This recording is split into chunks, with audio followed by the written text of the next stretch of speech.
போன சாப்டரோட முடிவுல நம்ம ஹீரோ இருக்க இடத்தை நோக்கி யாரோ வேகமா வந்திருப்பாங்க. அதுக்கப்புறம் என்னாச்சுங்கிறது இந்த சாப்டர்ல பார்க்கலாம். இந்த கதையோட ஆரம்பத்திலேயே நம்ம ஹீரோ இருக்க இடத்தை நோக்கி ஒரு பொண்ணுதான் வந்திருக்கான். அது வேற யாரும் இல்ல, இந்த கண்ட்ரிலேயே ரொம்ப ஃபேமஸான அந்த சைபாக் ஜீனியஸ் கால் தான். உடனே ஹீரோ வந்துட்டேன், நான் உங்களுக்கு ஏதாச்சும் ஹெல்ப் பண்ணட்டுமான்னு கேட்க, பதிலுக்கு அந்த சைபாக் காலும், என்னுடைய பேரு லூ, உண்மையை சொல்லணும்னா எனக்கு ரொம்ப நாளாவே உன்னை பிடிக்கும், நம்ம ரெண்டு பேரும் ஒருத்தரை பத்தி தெரிஞ்சுக்கலாமான்னு கேட்க, நம்ம ஹீரோவும் மனசுக்குள்ள இவ்வளவு பெரிய சுச்சுவேஷன் இங்க போயிட்டு இருக்கு, இப்ப இந்த லவ் டாக் இம்பார்ட்டன்டான்னு நினைக்கிறான். பதிலுக்கு அந்த சைபாக்களும், நீ சாங்காய் யூனிவர்சிட்டியில ஃப்ரெஷ்மேன் கிங் டைட்டில் அப்டைன் பண்ணதுல இருந்து நான் உன்னை ஃபாலோ பண்ணிட்டு இருக்கேன். நீ பார்க்க ரொம்ப ஹேண்ட்ஸமாவும் அதே நேரத்துல ஸ்ட்ராங்காவும் இருக்க. தினமும் தூங்க போறதுக்கு முன்னாடி உன்னை பத்தி தான் யோசிப்பேன். என்ன வீசாட்ல ஆட் பண்ணிக்கோ, உன்கிட்ட பேச வேண்டியது நிறைய இருக்கு அப்படின்னு கெஞ்சிரான். பதிலுக்கு நம்ம ஹீரோவும், அச்சச்சோ என்னுடைய போன் டெட் ஆயிடுச்சு, நெக்ஸ்ட் டைம் கண்டிப்பா உங்களை ஆட் பண்றேன்னு சொல்லிட்டு எஸ்கேப் ஆக பாக்குறான். உடனே அந்த சைபாக்களும், நான் உன்னை ஆல்ரெடி ஆட் பண்ணிட்டேன், நான் உன்னோட போனை ஆக்ட் பண்ணிட்டேன், என்னோட மொபைல்ல இருந்து ரிக்வெஸ்டும் கொடுத்துட்டேன், உன்னோட மொபைல்ல அதை அக்செப்டும் பண்ணிட்டேன். இதை கேட்டு சென் வந்துட்டு ஷாக் ஆக,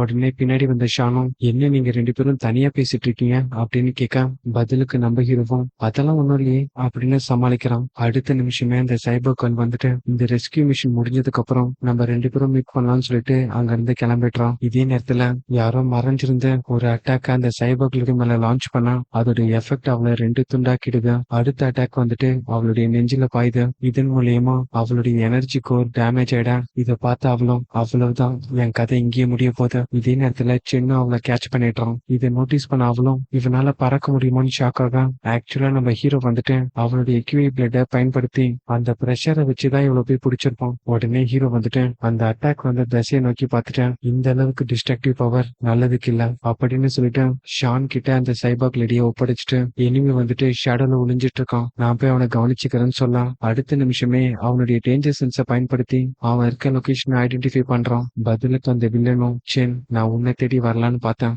ஆனா விதி உன்னை என்கிட்ட கொண்டு வந்திருக்கேன் அப்படின்னு சொல்ல, இங்கே இந்த சாப்டர் முடியுது. அடுத்த சாப்டரோட ஆரம்பத்திலேயே அந்த பில்டிங் மேல இருந்தது அந்த காப்ளின் தான். சென் உன்னை பத்தி நிறைய கேள்விப்பட்டிருக்கேன், உன்னுடைய பிசிக்கல் ஸ்ட்ரென்த் ரொம்பவே ஸ்ட்ராங் ஆகுமே, இதுல என்ன வேடிக்கைன்னு பார்த்தனா என்னுடைய கிளானை சேர்ந்தவங்களும் ஸ்ட்ரென்த்துக்கு பேர் போனவங்க தான். இப்ப நம்ம ரெண்டு பேரும் மோதி யார் ஸ்ட்ராங்னு செக் பண்ணி பார்த்துக்கலாம் அப்படின்னு சொல்லிட்டு மேல இருந்து ஜம்ப் பண்ணி நம்ம ஹீரோவை அட்டாக் பண்ண வரான். பதிலுக்கு நம்ம ஹீரோவும் சிம்பிளா அவன் கையை தான் தூக்கியிருப்பான். அதுக்கே அந்த காப்ளினுடைய கை ரெண்டு துண்டா போயிடுது. இதை பார்த்து அவனும், என்னால இதை நம்பவே முடியல, இவன் செத்துடக் கூடாதுன்னு சொல்லிட்டு தான் அவனுடைய தலையை நான் டார்கெட் பண்ணல, ஆனா என்னுடைய பவர் இந்த அளவுக்கு இருக்கும் நான் எதிர்பார்க்கல. ஒருவேளை இந்த இடத்துக்குள்ள நான் வரும்போது என்னுடைய பவர் மட்டும் சப்ரஸ் ஆகாம இருந்துருச்சுன்னா இதனால என்ன கண்டிப்பா டிஃபீட் பண்ணிருக்க முடியாது அப்படின்னு சொல்லிட்டு கீழே விழுந்து கிடக்குறான். உடனே நம்ம ஹீரோவும் கையை தேய்ச்சிக்கிட்டேன், இவன் சொன்ன மாதிரி ஸ்ட்ராங் தான், ஒரு பஞ்சுக்கே என்னுடைய கை மறுத்து போச்சு. அடுத்த நிமிஷமே அவனுடைய உடம்புல கையை விட்டு அந்த கிறிஸ்டலை வெளியில எடுத்தான். ஆக்சுவலா இதை வந்துட்டு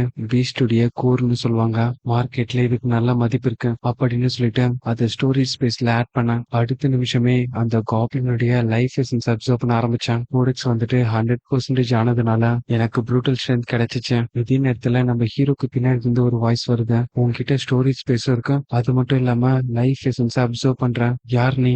பதிலுக்கு நம்ம ஹீரோவும், இந்த வாய்ஸ் நான் எங்கேயே கேட்டிருக்கேன், இது வந்துட்டு அந்த ஃபாக்ஸ் கனோட வாய்ஸ் தான் அப்படின்னு சொல்லிட்டு சுத்தி பாக்குறான். ஆனா அவன் கண்ணு கெட்டின தூரம் வரைக்கும் யாருமே இல்ல. உடனே அந்த இடத்துல அந்த ஃபாக்ஸ் கனோட ஸ்மெல் வருது. உடனே ஹீரோவும், நான் அடிச்சு சொல்றேன், இது அவளோட ஸ்மெல் தான், அவ இங்கதான் எங்கேயோ பக்கத்துல இருக்கான். இதே நேரத்துல அங்க இருக்க ஒரு பில்டிங்கோட உச்சியில இருக்கான். இதை பார்த்த நம்ம ஹீரோவும், நீ இன்னும் உயிரோடவா இருக்குன்னு கேட்க, அன்னைக்கு நீ என்ன கில் பண்ண ட்ரை பண்ணது ரொம்பவே தப்பு அப்படின்னு சொல்ல, நம்ம ஹீரோவும் அவளுடைய பயாலஜிக்கல் லெவல செக் பண்ணி பாக்குறான். ஆக்சுவலா அவ வந்துட்டு அட்வான்ஸ் லெவல் 9th ரேங்க். இதோட இந்த சாப்டர் இங்க முடியுது. அடுத்த சாப்டரோட ஆரம்பத்திலேயே நம்ம ஹீரோ அவளை பார்த்துட்டு, இவ ஆர்டினரி லெவல் 9th ரேங்க்ல தானே இருந்தா, அதுக்குள்ள எப்படி அட்வான்ஸ் லெவல் 9th ரேங்க் போனா? அது மட்டும் இல்லாம அந்த ஃபாரஸ்ட்ல நாங்க மீட் பண்ணி 6 மாசம் தான் ஆகுது. உடனே அந்த ஃபாக்ஸ் மேலும், உன்னை என்னுடைய ஸ்லேவா கூட்டிட்டு போலான்னு வந்தேன், ஆனா நீ என்ன கொல்ல ட்ரை பண்ண, பசங்களே இப்படிதான் போல. பதிலுக்கு ஹீரோ வந்துட்டு, ஆர்ஜின் லேண்ட்ல என்னை விட ஜீனியஸ் நிறைய பேர் இருக்காங்க, அப்புறம் எதுக்கு என்ன சூஸ் பண்ணான்னு கேட்க, பதிலுக்கு அவளும் சிரிச்சுக்கிட்டேன், எனக்கு எர்த்துல இருக்க ஸ்லேவ் தான் ரொம்ப பிடிக்கும். சரி அது இருக்கட்டும், உன்கிட்ட எப்படி ஸ்டோரி ஸ்பேஸும் லைஃப் எசன்ஸை அப்சர்வ் பண்ற ஸ்கில்லும் கிடைச்சிருக்கேன், நீ நிஜமாவே எர்த்த சேர்ந்தவன் தானா? நம்ம ஹீரோ ஆமான்னு சொன்னாலும் அவளுக்கு நம்பிக்கை இல்ல. சரி இப்போதைக்கு நீ சொன்னதை நான் நம்புறேன், கடைசியா பார்த்ததை விட நீ இப்ப இன்னும் ஸ்ட்ராங்கா இருக்க, என்னோட இந்த சாம் டெக்னிக்க உன்னால தாக்கு பிடிக்க முடியுமா அப்படின்னு சொல்லிட்டு நம்ம ஹீரோ மேல ஒரு ஸ்பெல்ல போட்டுட்டா, அடுத்த நிமிஷமே நம்ம ஹீரோ ஃப்ரீஸ் ஆயிட்டான். அவனால கை கால கூட அசைக்க முடியல. உடனே அவன் காது கிட்ட வந்துட்டு, நீ இப்ப என்னுடைய கண்ட்ரோல்ல இருக்க, இனிமே உன் மனசு முழுக்க நான் மட்டும்தான் இருப்பேன். இனிமே உன் கண்ணுக்கு என்ன தவிர வேற எந்த பொண்ணும் தெரிய மாட்டான் அப்படின்னு சொல்லிட்டு ஒரு பயங்கரமான எச்சரிக்கையை கொடுத்துட்டு போறான். இந்த சாங்காய் சிட்டிய மொத்தமா அந்த டிவைன் கல்ட் வந்துட்டு கேப்சர் பண்ண போறாங்க. இந்த இடமே மான்ஸ்டர்ஸால அழிய போகுது. கடைசியா அவன்கிட்ட ஒரு பேரை சொல்றான். உன்னுடைய ஃபியூச்சர் மாஸ்டரோட ஃபேமிலி நேம் சு, அதுக்கப்புறம் அவளோட நேம் வந்துட்டு ஜூஜு. இதை மட்டும் ஞாபகம் வச்சுக்கோன்னு சொல்லிட்டு அந்த இடத்துல இருந்து டிசப்பியர் ஆயிடுறான். அடுத்த நிமிஷமே நம்ம ஹீரோ வந்துட்டு அந்த கண்ட்ரோல்ல இருந்து ரிலீஸ் ஆகுறான். ஆக்சுவலா அவன் வந்துட்டு ஏதோ ஒரு கர்ஸ நம்ம ஹீரோக்குள்ள விதைச்சிட்டு போயிருக்கான். ஹீரோ வந்துட்டு அவனுடைய மென்டல் பவர் வச்சு செக் பண்ணி பார்த்தாலும் அவனால அந்த கர்ஸை டிடெக்ட் பண்ண முடியல. அப்ப எனக்கு வேற வழி இல்ல. பாவிலியன் மாஸ்டர் ரிட்டர்ன் ஆனதுக்கு அப்புறம் அவங்க கிட்ட சொல்லி என்ன எக்ஸாமின் பண்ணி பார்க்க சொன்னோம். உடனே ஹீரோடைய சிஸ்டம்லயும் அந்த மியூட்டன்ட் ராட்டுடைய டிசாஸ்டரை சமாளிச்சதுனால சர்வைவல் ஆஃப் ஃபிட்டஸ்ட்ங்கிற ப்ராக்ரஸ் 2ல இருந்து 3ஆ மாறி இருக்கு. உடனே ஹீரோ வந்துட்டு இதே மாதிரி ப்ராக்ரஸ் போச்சுன்னா நான் ஆர்ச்சின் லேண்டுக்குள்ள போறதுக்கு முன்னாடியே இந்த ப்ராக்ரஸ கம்ப்ளீட் பண்ணிடுவேன். இதே நேரத்துல அந்த ஜெயின்ட் ராட் டிசாஸ்டர் மூலியமா நிறைய பேர் அவங்களுடைய உயிரை சாக்ரிஃபைஸ் பண்ணிருக்காங்க. என்னதான் அந்த ஜெயின்ட் ராட்டை மொத்தமா வைப் அவுட் பண்ணாலும் நிறைய பேர் அதுல காயம் பட்டிருக்காங்க. இதே நேரத்துல அந்த ஜெயின்ட் ட்ரீய ஆராய்ச்சி பண்றதுக்கும் பாதுகாக்கிறதுக்கும் நிறைய பேர் அனுப்பியிருக்காங்க. மறுபடியும் சைபாக்ஸ் வந்துட்டு அவங்க கிட்ட இருக்க ஸ்கவுட் ட்ரோன்ஸ அந்த கேவ்க்குள்ள அனுப்பி பார்த்தாங்க.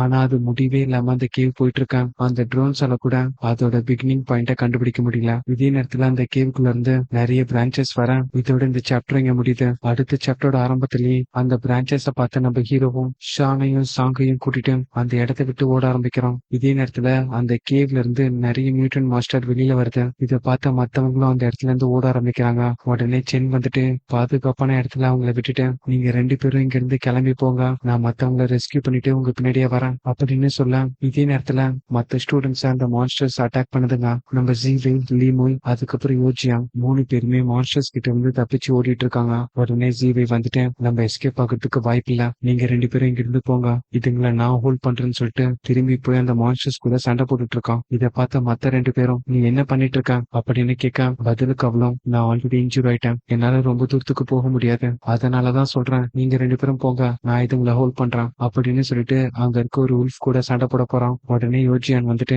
அந்த உல்ஃப் அட்டாக் பண்ணிட்டு தப்பிச்சு போறேன்னா 3 பேரும் ஒன்னா தப்பிச்சு போவோம், இல்லனா ஒரே இடத்துல சாவோம்னு சொல்லலாம். அடுத்த நிமிஷமே அவங்க 3 பேரும் அதை டிஃபீட் பண்ணிடுறாங்க.